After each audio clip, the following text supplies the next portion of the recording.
Welcome to day 7 of applying the Babylonian Exile to our lives.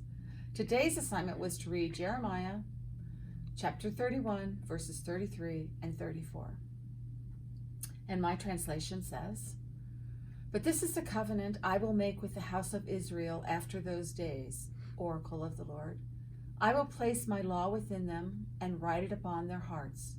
I will be their God, and they will be my people.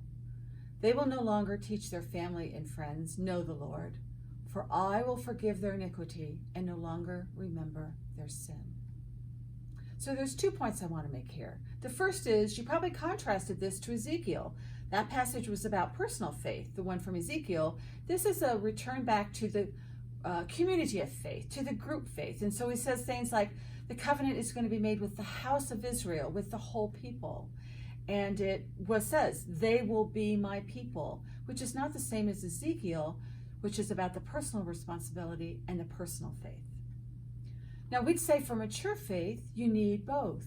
You need the community of faith, which gives you wisdom, guidance, inspiration, but also accountability, and the personal faith, or owned faith. And for that, we remember that each disciple of Jesus had his own relationship or her own relationship with Jesus. It wasn't like just one relationship, size fits all. And so we need both of those in our lives. But the other thing I want to say to you is, based on that last line, I will forgive their iniquity and no longer remember their sin. And here we want to talk about the fact that during the Babylonian exile, religion was expected to have all the answers. Remember, there is no science. And so sin was usually the answer for anything that had gone wrong. So if you pull someone from the Babylonian exile into our world today and said to them, "Why do you think the virus happened?" the response would probably be, well, somebody sinned. And think about the man born blind even in Jesus' time. It wasn't, was this caused by sin? It was, who sinned? The man or his parents? So sin was often the answer for everything that went wrong, but that is not our world. That's not the world of the 21st century, because we understand that science has a lot of answers for those kinds of things.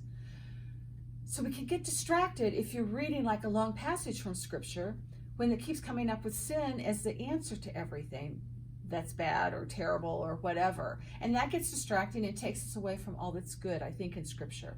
That's one reason why people sometimes throw out the Bible and throw out religion altogether, because they keep coming across these passages saying sin is the reason for everything that happens, as if science doesn't exist, which it didn't in the world of the Bible.